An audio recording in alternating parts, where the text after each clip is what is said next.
로마서 강의 17번째 시간이 되었습니다. 카일 아이드먼이라는 분이 계신데 나의 끝, 예수의 시작이라는 책을 쓰셨습니다. 거기 보면 프랭크라고 하는 신실한 그리스도인의 장례식에 관한 이야기가 나옵니다. 프랭크라고 하는 분이 50대 중반에 심장마비로 세상을 떠났는데 그를 사랑하는 사람들이 장례식에 모였습니다.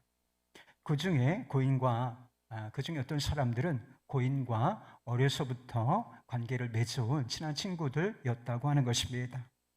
고인과 추억을 나누는 시간에 그들 중 몇이 고인에 대한 이야기를 나누었습니다.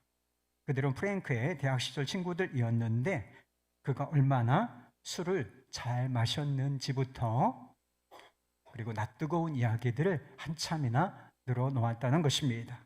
이런 이야기들이었어요. 이 친구는 차에 대해서는 대단히 까다로웠지만 여자는 묻지도 않고 따지지도 않고 닥치는 대로 만났죠. 유족들과 그리고 거기에 모인 교인들이 듣기에는 대단히 민망한 이야기들이 나누어지고 있었습니다. 그때 이 프랭크의 처남이 일어나서 이렇게 말했다는 것입니다. 알다시피 저희 형님은 며칠 전에 돌아가셨습니다.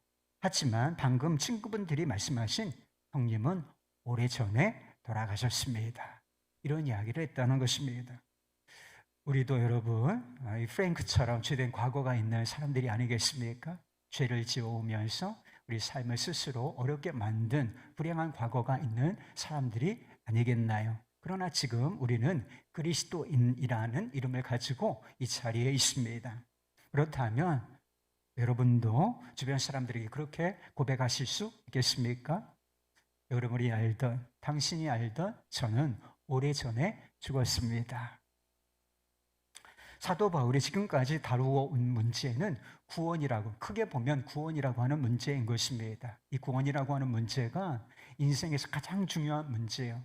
시급한 문제, 여러 가지 문제 있어 보이지만 이 문제가 가장 중대한 문제이고 이 문제가 해결되지 않는 한 인생의 어떤 문제도 제대로 해결된 것이 아니라 하는 것입니다.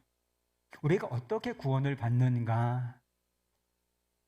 우리의 도덕적인 노력과 행위와 아무 상관이 없는 일이라고 했습니다. 오직 값없이 주시는 은혜로 그리고 믿음이라는 방법을 통해서 의롭다 하심을 받는 것이다. 강조하고 또 강조해 왔습니다. 은혜로 구원을 얻은 사람은 어떻게 되는가? 중간에 구원을 상실하는 일이 없이 완전한 구원에 이르게 된다고 말씀을 드렸어요. 행위로 얻은 것이 아니기 때문에 우리의 노력을 통해서 얻은 것이 아니기 때문에 행위로 중간에 잃어버리는 일이 없을 것이다 라고 하는 것입니다.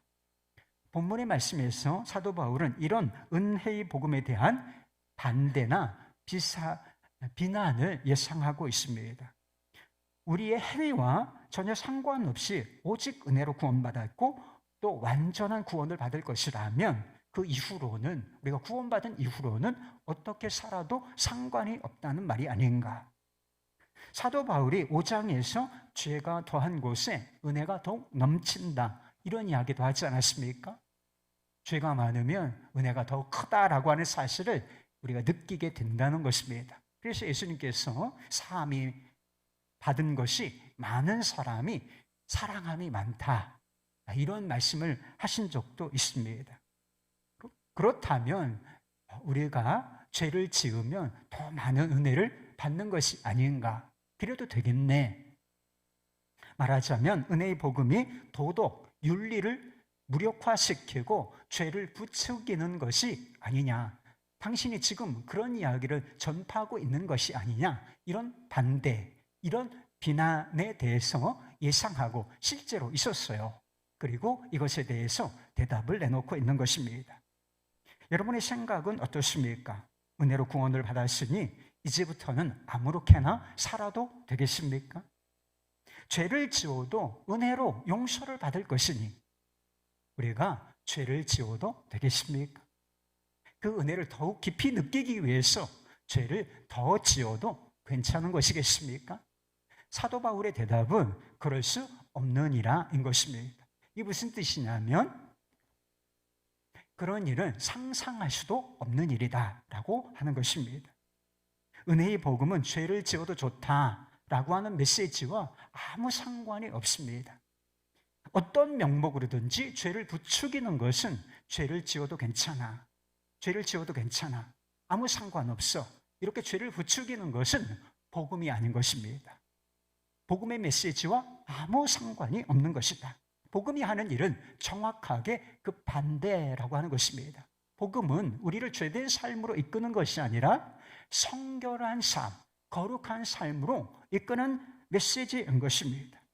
여러분, 복음이 궁극적으로 목표하는 것을 한번 생각해 보세요. 우리 의롭다 하심을 얻었습니다. 이것으로 끝나는 것이 아니라 하나님 앞에서 서게 만들 것인데 어떤 모양으로 서도록 할 것인가, 티나 주름 잡힌 것이 없이 흠이 없을 정도로 거룩하고 영화로운 존재로 하나님 앞에서 우리를 세우는 것, 그것이 복음이 하는 일이기 때문에 그 반대되는 일은 있을 수가 없다는 것입니다.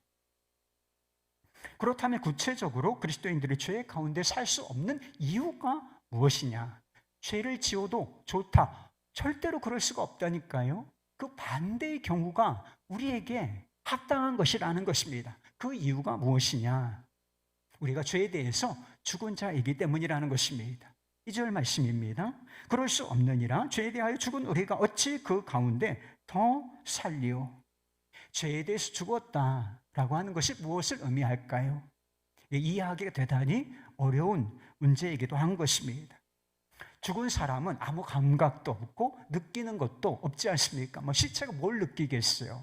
그런 것처럼 구원받은 사람은 죄에 대해서 전혀 반응하지 않게 되었다는 뜻일까요? 여러분, 그리스도인이 되면 그 이후로는 죄와 전혀 상관없는 사람이 되는 것입니까? 그렇지가 않습니다. 조금 뒤에 로마서 7장에 보면 구원받은 그리스도인 안에도 죄의 욕망, 육체의 욕망이 있다고 사도 바울이 밝히고 있다는 것입니다. 그리스도인들에게도 죄의 영향은 실제라는 것입니다. 다 우리가 느끼고 있는 것이 아닌가요? 우리 안에 죄된 욕망이 없습니까? 있어요. 그래서 그것에 대해서 우리가 잘못 반응하게 되면 죄를 실제로 짓게 되는 것입니다. 죄에 대하여 죽었다는 것은 우리가 자동적으로 그리스도인이 된 이후에 죄를 짓지 않게 된다라고 하는 뜻도 아닌 것입니다. 10절 말씀에 보면 사욕에 순종하지 말라, 이런 말씀이 나오는 것입니다. 죄된 욕망이 우리 안에 있는데 그것을 단호히 거부하라, 다르게 표현하면 죄 짓지 말라, 이런 뜻인 것입니다. 그리스도인이 된 이후에 자동적으로 죄로부터 보호받고 죄를 짓지 않게 되는 것이라면 이런 말씀이 있을 리가 없지 않겠습니까? 죄에 대해서 죽었다는 것은 그런 의미예요. 죄를 지배한 죄의 세력이라고 하는 것이 있는데 이것을 인격적으로 표현해서 그냥 죄라고 말하고 있어요. 이 죄가 더 이상은 우리를 지배하고 다스릴 수 없는 상황이 되었다는 것을 의미하는 것입니다. 지난주에 말씀드린 대로 전에는 죄와 사망이 우리 안에서 왕노릇하는 상황이었다고 했습니다. 왕이 하는 일이 뭐예요? 지금 왕은 없지만 예전에 왕이 하는 일이 무엇이겠습니까? 왕권이라고 하는 것, 권세가 있죠. 권위와 권세를 가지고 사람들을 지배하고 다스리고 통치하는 일, 이 왕이 하는 일 아니겠습니까? 우리가 죄의 지배를 받으며 죄의 종노릇하는 상황 속에 있었다라고 하는 것이죠. 그렇기 때문에 우리가 죄인이고 죄의 지배 아래, 다스림 안에 있기 때문에 사람들이 실제로 죄를 짓는 것이다 라고 말씀을 드렸어요. 죄를 안 지으려고 한다고 해서 안 지어지는 것이 아니라는 것입니다. 죄의 포로가 되어서 죄 아래 거하기 때문에 죄를 지을 수밖에 없는, 그래서 세상이 이렇게 죄투성이가 되는 것이라 하는 것입니다. 그러나 믿음으로 의롭다 하심을 받게 되면 상황이 완전히 달라지게 된다는 것입니다. 죄와 사망이 왕노릇하던 상황 속에서 벗어나서 은혜와 생명이 왕노릇하는 상황 속에 거하게 된다는 것입니다. 9절 말씀에 보면 주장하지 못한다 이런 표현이 나오는 것을 보게 됩니다. 죄와 사망의 권세, 죄와 이 사망의 권세가 더 이상은 우리를 주장하고 다스리고 지배할 수 없는 상황 속에 우리가 거하게 된다는 것입니다.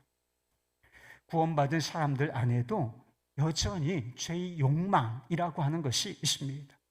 그리스도인이 되었다고 해서 자동적으로 죄를 짓지 않게 되는 것은 아니라고 했어요. 그러나 예전처럼 죄 가운데 살면서 똑같이 죄를 지을 수는 없다라고 하는 것입니다. 더 이상 죄가 우리를 지배할 수 없게 되었기 때문인 것입니다.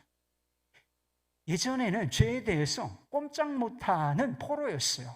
그러나 지금은 죄의 지배 아래서 자유롭게 되었고, 그러므로 말미암아 저항할 수 있는 자유와 힘을 갖게 되었기 때문에 예전과 똑같은 방식으로 죄를 지으며 사는 것이 불가능하다라고 하는 것입니다. 그렇다면 어떻게 우리가 죄에 대해서 죽게 되었는가? 이 문제도 대단히 중요한 문제인데 3절 말씀입니다. 무릇 그리스도 예수와 합하여 세례를 받은 우리는 그의 죽으심과 합하여 세례를 받은 줄을 알지 못하느냐. 이 세례를 받았다라고 하는 것은 단순히 물세례를 받았다, 물세례를 의미하는 것은 아닙니다. 세례는 어떤 사람이 받는 것인가요? 아무나 세례를 주는 것은 아니에요. 예수 그리스도에 대한 믿음이 정확한 사람, 믿음의 고백이 있는 사람에게 세례를 베푸는 것입니다. 그러니까 예수 그리스도를 믿을 때에 우리에게 일어나는 영적 변화에 대해서 말씀하고 있는 것입니다. 믿음이 하는 일이 아주 여러 가지가 있지만 가장 중대한 일, 아주 근원적인 일이 있는데, 믿음은 우리와 예수 그리스도를 하나로 연합하게 하는 일을 하는 것입니다. 그럼 실제로 십자가에 못 박혀 죽으신 분은 누구세요? 2000년 전에 이 땅에 오시고 우리의 죄를 담당하신 그분, 예수님께서 실제로 십자가에 못 박혀 죽으신 것이지요. 그런데 예수님께서 십자가에 못 박혀 죽으셨는데 예수님만 십자가에 못 박혀 죽으신 것이 아니라 그때에 우리 역시 십자가에 못 박혀 죽은 것이라 하는 것입니다. 왜 그렇습니까? 믿음이라는 것이 있어서 시간과 공간을 초월하여 믿음이 예수님과 우리를 연합하게 하기 때문에, 하나가 되게 하기 때문에 예수님께 해당되는 일이 우리에게 해당되는 일이 되게 한다는 것입니다. 이게 믿음의 신비인 거예요. 예수님께서 우리의 죄를 대신하여 십자가에 못 박혀 죽으셨습니다. 실제로 예수님의 육신적인 생명이 끊어진 것이죠. 우리의 죄의 삭은 사망이기 때문에 그 결과가 예수님에게 미친 것입니다. 그러나 그 이후로 죄가 예수님을 주장하거나 무엇을 더 이상 요구할 수가 없게 되었다는 것입니다. 왜 그렇죠? 예수님께서 죄인이 받아야 할 형벌이 있는데 죄인이 받아야 할 형벌을 다 죄값을 치르시고 죽으심으로써 죄와의 관계를 끝내셨기 때문인 것입니다. 그런데 예수님과 믿음으로 연합한 사람들에게는 예수님께 일어난 이 일이 똑같이 적용되어진다라고 하는 것입니다. 더 이상 죄가 우리를 주장하거나 다스릴 수 없다는 것입니다. 이런 관계는 예수님께서 십자가에 못 박혀 죽으셨을 때, 그리고 우리가 예수 그리스도를 나의 구주, 나의 왕으로 영접하고 믿을 때 끝나버리게 되었다는 것입니다.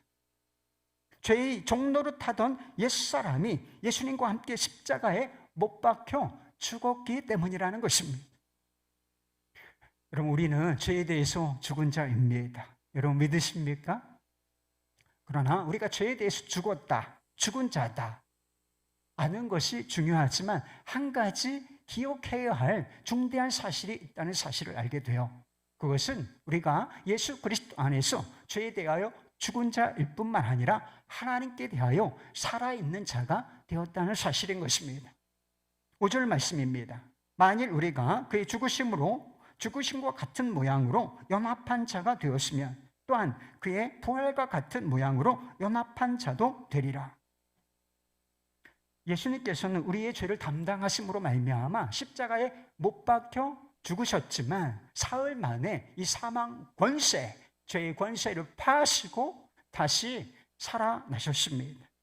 새로운 생명을 얻으셨고 죄로 인하여 하나님과의 관계가 끊어졌던 적이 있는데 다시 살아나심으로 말미암아 하나님과의 관계가 회복되어지고 다시 살아나게 되었다는 것입니다. 이것을 무엇이라고 표현하느냐? 죄에 대해서는 죽고 하나님에 대하여는 다시 살아계신 상태가 되셨다는 것입니다.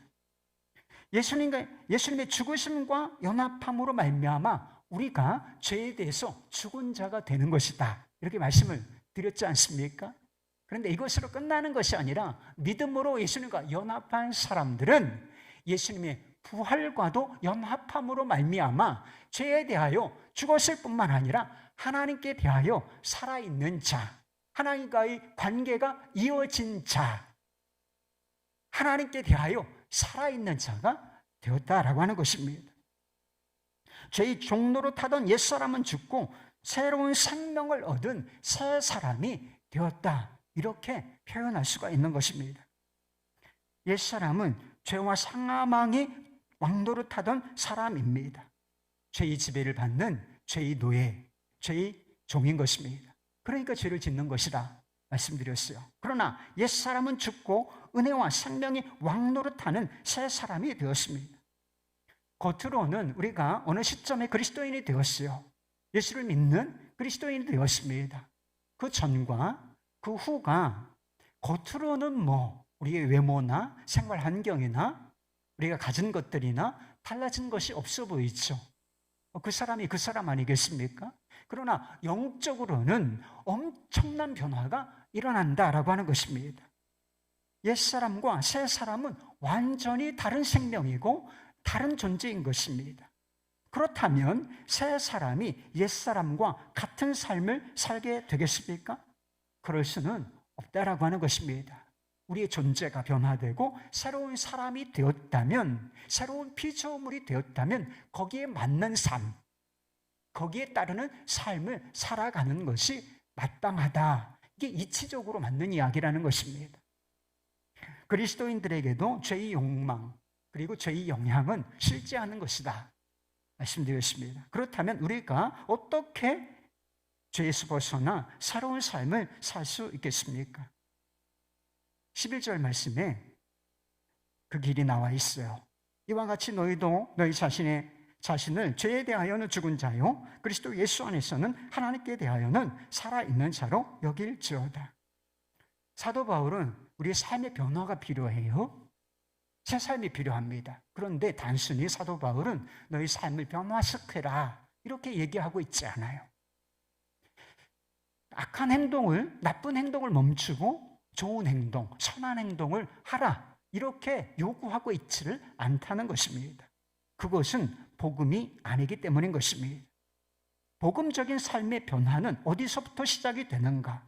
사도 바울은 여기는 것으로부터 여길지어다, 여기는 것으로부터 시작된다고 말하고 있는 것입니다. 이 여긴다라고 하는 것은 어떤 의미가 있느냐 하면 미루어 생각하다, 그리고 결론 짓다, 이런 뜻을 가지고 있습니다. 그러니까 삶의 변화는 행동의 변화 그 자체에서 오는 것이 아니라 믿음에 따르는 생각과 정체성의 변화로부터 시작이 된다는 것입니다. 내가 누구이냐, 내가 어떤 존재이냐, 이것이 분명하게 결론 삼아질 때 거기서부터 새로운 삶이 시작되는 것이다. 이게 복음적인 삶의 변화이다 라고 말씀하고 있는 것입니다. 믿음으로 그리스도 안에 있게 된 사람에 대한 정의가 있습니다. 그리고 도대체 우리는 누구이죠? 예수 그리스도를 믿으시지 않습니까? 그러면 도대체 우리는 어떤 존재가 되는 것입니까? 이게 명확해야 된다는 것입니다. 그 사람은 죄에 대하여 죽은 사람이고 하나님께 대하여는 살아있는 사람인 것입니다. 옛사람이 아니고 새 사람, 새로운 피조물인 것입니다. 죄의 종이 아니라, 더 이상 죄의 종이 아니라 하나님의 종, 하나님의 자녀인 것입니다. 그렇다면 우리에게 요구되는 것은 무엇인가요? 자신을 그런 존재로 여기는 것이다 라고 하는 것입니다. 예수 그리스도 안에서 나의 옛사람, 부패한 본성을 가진 전 인격, 그 사람은 죽었다. 나는 죄에 대해서 죽은 자다. 나는 새 사람이고 하나님의 자녀다. 자신에 대해서 이렇게 결론을 내리고 사는 것이라는 거예요. 그러니까 한 번 그런 것이 아니라 그리스도인이 된 이후에는 항상 나는 죄에 대해서 죽고 하나님께 대하여 살았으며 나는 옛사람이 아니라 새로운 사람이 되었다. 나는 죄의 종 아니고 하나님의 자녀다 라고 하는 결론을 내리고 살아가는 것이라는 것입니다. 그리고 그 신분의 그 정체성에 맞는 삶을 살아가는 것이다 하는 것입니다. 미국에 노예제도가 있었던 적이 있습니다. 그러나 남북전쟁에서 북군이 승리하게 되고 수정헌법이 시행됨으로 말미암아 미국은 더 이상 노예가 존재하지 않는 나라가 되었습니다. 그러나 곧바로 모든 노예들이 사라진 것은 아니었어요. 수정헌법이 시행됨으로 말미암아서 법적으로는 노예가 존재하지 않아 단 한 사람도 노예가 존재하지 않는 상황이 되었지만 여전히 백인 농장주를 섬기며 노예 노동을 하는 사람들이 실제로는 많이 있었다는 것입니다. 일정 기간 상당수 그런 사람들이 존재하고 있었다는 거예요.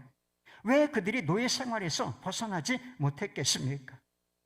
새로운 수정 헌법 아래 있는 자신이 어떤 존재인지를 명확하게 깨닫지를 못했기 때문이라는 것입니다. 나는 노예가 아니다. 누구도 나를 노예로 부릴 수는 없다. 나는 자유인이다. 이렇게 스스로에 대해서 결론을 내리고 살았다면 어떻게 살 수 있었겠습니까?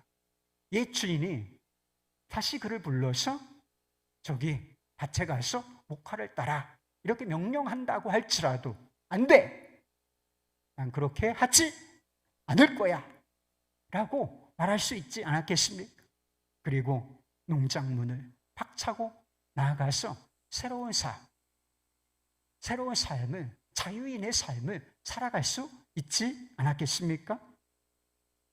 찰스 디킨스의 작품 중에 두 도시의 이야기라고 하는 작품이 있습니다. 영국인 죄수가 프랑스 감옥에서 아주 오랫동안 복역한 그런 이야기예요. 좁고 어두운 감방이 이 사람의 생활 터전이 되었습니다. 아주 오랜 생활 터전이 된 것이죠. 이 좁은 감방에서 그래도 운동을 해야 되지 않겠습니까? 그래서 그 좁은 감옥 방 안에서 일어서서 서성이면서 운동을 하는데 자기 신발 소리가 들렸다 그래요. 똑똑똑 하는, 뚜벅뚜벅 하는 그런 신발 소리를 늘 듣고 살았다는 것입니다. 마침내 그는 형기를 마치고 영국에 돌아와 자신의 넓은 집에서 살게 되었습니다. 그런데 그의 오랜 습관 때문에 넓은 집은 그에게 안정감을 주지 못했습니다. 자유를 얻었고 자신의 옛 집에서, 넓은 집에서 마음껏 자유를 누리며 살 수 있었는데 그 자유가 왠지 불안했다는 거예요. 그래서 어떻게 하기로 결정을 했느냐면 자신의 거실에 벽돌을 쌓으려고 아주 어둡고 그리고 좁은 감옥을 스스로 만들어냈다는 것입니다. 그래서 그 방에 들어가서 옛날처럼 운동을 하면서 자신의 신발 소리를 듣고 살았다는 것입니다. 뚜벅뚜벅. 그래서 거기에서 마음의 안정을 누리면서 그렇게 살았던 이야기가 이 도시의 이야기에서 나오는 것입니다. 누가 이 사람을 가뒀나요? 공권력이 이 사람을 감옥에 집어넣고 형기를 채우라 이렇게 요구했나요? 그 누가 강압적으로 이 사람을 붙들어서 감옥에, 집에 만든 감옥에 집어넣은 것입니까? 아무도 이런 사람은 없어요. 그의 생각과 습관이 스스로 감옥에 자신을 가두었을 뿐인 것입니다. 죄값을 다 치른 자유인이 여전히 죄수처럼 행동하는 것이 여러분 어떻게 느껴지십니까? 그것은 어리석은 것이죠. 자유인으로서는 합당치 않은 행동인 것입니다. 수정 헌법 아래 있는 자유인이 여전히 노예처럼 사는 것은 어때요? 그것도 여전히 어리석은 일이고 합당치 않은 일이 아니겠습니까? 그리스도 안에 있는 사람들도 마찬가지라는 것입니다. 그리스도인이 되고 하나님의 자녀가 되고 영적으로 죄에서 자유를 얻었음에도 불구하고 여전히 죄의 노예처럼 사는 것도 대단히 어리석은 일이고 합당치가 않은 일이라는 것입니다. 자유를 얻은 사람, 하나님의 자녀, 새 사람으로서는 전혀 합당치 않은 행동, 합당치 않은 삶을 살아가고 있는 것이 아니냐는 것입니다. 욕망이 이끄는 대로, 죄의 욕망이 있어요. 그렇다고 해서 육신의 욕망이 이끄는 대로 예전처럼 그 욕망을 제어하지 아니하고 죄를 짓는 것은 합당치가 않은 일인 것입니다. 단순히 죄가 가져오는 고통과 불행이라고 하는 열매 때문이 아닌 것입니다. 여러분, 죄를 지으면 고통이 찾아와요. 처음에는 좋아 보이지만, 달콤해 보이지만 죄는 결국 쓴 것이고 고통을 가져오는 것입니다. 도덕적 비난이나 또는 공권력에 의한 처벌 때문도 아닌 것입니다. 이런 일이 있지만, 사실이지만 그것이 합당치 않은 이유는 우리가 이미 죄에 대하여 죽은 자이기 때문인 것입니다. 하나님께 대하여 살아있는 새 생명, 새 사람이기 때문에 죄를 짓고 육신의 욕망을 따라 사는 것은 전혀 어울리지 않는, 합당치 않은 삶이라는 것입니다. 죄에 대하여 죽은 자이면 죽은 자처럼 살아야 하지 않겠습니까?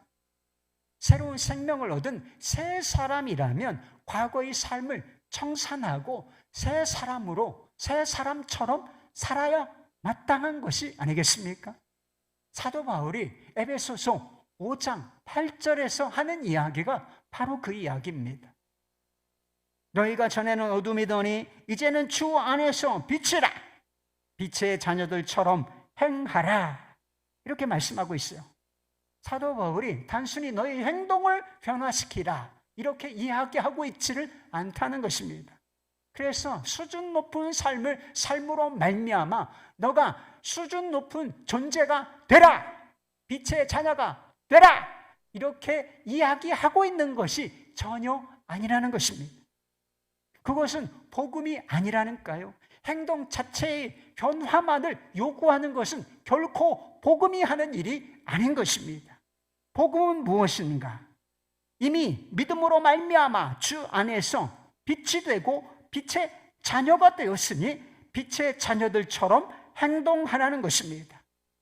은혜로 말미암아 존재와 신분이 변화되었다면 옛삶을 청산하고 그 새로운 신분과 정체성에 맞는 삶을 살아가야 한다라고 요구하고 있는 것입니다. 이것이 바로 복음적인 삶의 변화라고 하는 것입니다. 골로새서 3장 말씀에 보면 죽은 자처럼 산다, 긍정적으로 표현하면 새 사람으로 하나님께 살아있는 자로 산다는 것이 무엇을 의미하는지 구체적으로 이야기해 주고 있어요. 골로새서 3장 9절 10절 말씀, 너희가 서로 거짓말을 하지 말라, 옛사람과 그 행위를 벗어버리고 새 사람을 입었으니 이는 자기를 창조하신 이의 형상을 따라 지식에까지 새롭게 하심을 입은 자니라. 사도가 하고 싶은 이야기가 뭐예요? 간단히 표현하면 거짓말하지 말라는 거예요. 거짓말 좀 하지 마요. 한 주간 살면서 거짓말 몇 번 했어요? 거짓말 좀 하지 마요. 여러분, 거짓말 하지 말아야 된다는 걸 몰라요? 아니, 어린아이도 5, 6살 된 아이도 거짓말하면 안 된다는 사실을, 그게 나쁜 행동이라는 사실점은 알고 있다는 것입니다. 그런데 그렇게 사라지지 않는다는 게 문제예요. 거짓말하지 마. 그래서 거짓말 안 하게 된다면 거짓말할 사람이 누가 있어요? 세상에 이렇게 나쁜 일이 판치겠습니까, 여러분? 근데 사도 바울은 거짓말하지 말라라고 말하면서 뒤에 엄청난 이유를 붙이고 있다는 거예요. 거짓말하지 말라 이렇게 얘기해도 다 알아듣는 이야기인데 그 뒤에 아주 어마어마한, 어떻게 보면 좀 작은 일일 수가 있는데 거짓말하지 말라, 이 윤리적인 명령에 대해서 그렇게 하지 말아야 되는 어마어마한 이유를 대고 있다는 거예요. 왜 거짓말하면 안 돼요, 여러분? 왜 여러분 우리가 사회 속에서, 가정 속에서 거짓말하면 안 되고 대역사를 쓸 때도 정직하게 해야 되는 것입니까? 이 거짓말이라고 하는 것이 죄에 대해서 죽고 하나님께 대하여 산 사람, 옛사람을 벗어버리고 새 사람을 입은 이런 존재들에게는 전혀 어울리지 않는, 합당치 않은 행동이기 때문인 것입니다. 여러분, 새 사람, 새로운 피조물, 하나님의 자녀, 이런 존재들에게는 옛사람의 구습, 이 거짓말 같은 것은 합당치를 않다는 거예요. 옛사람에게 죄짓지 말라, 새로운 삶을 살라 한들 그게 사라지겠습니까? 안 사라져요, 여러분. 그러나 옛사람이 죽고 새 사람이 된다면 상황은 완전히 달라지는 것입니다. 그런 사람은 죄 가운데 살지 않을 수 있고 죄 가운데 새로운 삶을 살 수가 있는 것입니다. 그래야 마땅한 것이다 라고 하는 것입니다. 감신대 교수님이신 이독주 교수님이 한국교회 처음 이야기라고 하는 책을 쓰셨는데, 이 한국교회 선교 초기 부흥의 때에 대한 이야기가 나옵니다. 1903년부터 1907년까지 한국교회 안에 막 성령의 부흥, 엄청난 부흥의 역사가 있었지요. 그때 많은 사람들이 회심하고 그리스도인이 되었습니다. 복음의 진리를 깨달은 이 사람들이 새로운 방법으로 그 진리를 삶으로 표현하기 시작했다는 것입니다. 그들은 기독교인으로서 해서는 안 되는 규범 같은 것, 이런 것들을 만들었다는 것입니다. 그 규범 중에는 살인이나 도둑질, 그리고 강간, 횡령, 이런 것처럼 보편적으로 죄라고 생각되는 것들이죠. 이런 것들도 포함되어 있었지만 전에는 죄의식이 없이 행해지던 행위들까지 포함이 되었다는 것입니다. 예를 들면 조혼이나 축첩, 노비제도와 제사의식, 술과 담배 같은 것들이었습니다. 이런 행위들은 당시 사회에서는 아무렇지도 않은 것이었습니다. 그리고 권세를 가진 사람들에게 축첩, 첩을 데리고 사는 것, 그리고 노예를 부리는 것, 이런 것은 아무 문제가 되지 않을 뿐만 아니라 당연지사, 그리고 자랑거리였다는 것입니다. 그런데 기독교가 들어오면서 이 금기사항으로 이런 것들이 분류되기 시작했다는 것입니다. SF 무어 선교사님이라는 분이 복음을 받아들이고 그리스도인이 된 한 사람에 관한 증언을 이렇게 하였습니다. 전에 김 씨는 농사를 지었는데 술을 즐겨 마셨고 예쁜 첩도 데리고 있었습니다. 그런데 개종한 후 첩을 내보냈고 술과 노름도 끊었습니다. 겨울 사경의 기간 중 우리는 그가 하나님의 말씀과 은혜 안에서 진보했음을 확인했고 매서인으로 활동해 주기를 요청하자 그는 기꺼이 응했습니다. 부흥회를 통해서 복음을 만나고 이 복음을 통해서 심령, 이 마음이 새로워진 사람들, 그리스도인들이 보여주는 새로운 삶은 세상에도 영향을 주기 시작했습니다. 전에는 죄로 여기지 않았던 것들을 이제 죄로 여기기 시작했고 그것을 끊어내는 그리스도인들의 적극적인 삶의 변화, 이런 윤리의식이 사회에도 자리 잡혀 갔다는 것입니다. 사람들을 얽매고 있었던 구습이 사회에서 점점 사라지고 새로운 질서가 잡혀나가기 시작했다라고 하는 것입니다. 그래서 이독주 교수님이 이 변화의 실체에 대해서 이렇게 짧게 한 문장으로 정리를 해주었습니다. 그것은 바울이 말한 바 새 사람에서 시작되는 변화의 역사였다. 이 이야기를 읽으면서 제 마음 안에 그런 소망, 갈망이 생깁니다. 다시 우리의 삶 속에서 우리의 가정 공동체 그리고 한국 교회 안에서 이와 같은 변화의 역사가 재현되면 좋겠다 하는 소망이 생깁니다. 이와 같은 역사가 우리의 삶이 새로워지고 개혁되질 뿐만 아니라 이것이 가정 공동체, 사회로 퍼져나가서 사회를 새롭게 하고 개혁하는 일이 일어날 수 있을까? 이런 일이 지금도 가능하겠습니까? 여러분, 지금도 세상은 악해요. 지금도 세상엔 불공정, 불의, 죄들이 판을 치고 있습니다. 거의 1000만이나 가까이 되는 그리스도인들이 이 땅에 존재하고 있습니다. 그 중에 우리가 한 사람이에요. 그 중에 내가 새 사람이며 그 중에 내가 그리스도인이고 새로운 비전을 죄에 대해 죽은 자, 하나님에 대하여 살아있는 자. 그렇다면 이 변화가 우리 안에서 다시 재현될 수 있을까? 그럴 수 있습니다. 그럴 수 있어요. 복음의 능력 안에서 그럴 수 있는 것입니다. 여러분 예수 그리스도를 믿으십니까? 진짜 믿음을 얘기하는 거예요. 여러분 예수 그리스도를 믿으십니까? 그렇다면 이제부터는 죄에 대해서 죽은 자로 여기실 수 있기를 바랍니다. 난 더 이상 죄의 종 아니다. 하나님의 종, 하나님의 자녀다. 이 진리, 이 정체성을 분명히 하실 수 있기를 바라겠습니다. 우리는 예수와 함께 죽고 예수와 함께 살아난 새 사람이라는 진리를 결론으로 삼으실 수 있기를 바랍니다. 그리고 이제부터는 죄에 대하여 죽은 자처럼 그리고 새 사람처럼 살아가실 수 있기를 우리 주 예수 그리스도 이름으로 축복합니다. 할렐루야.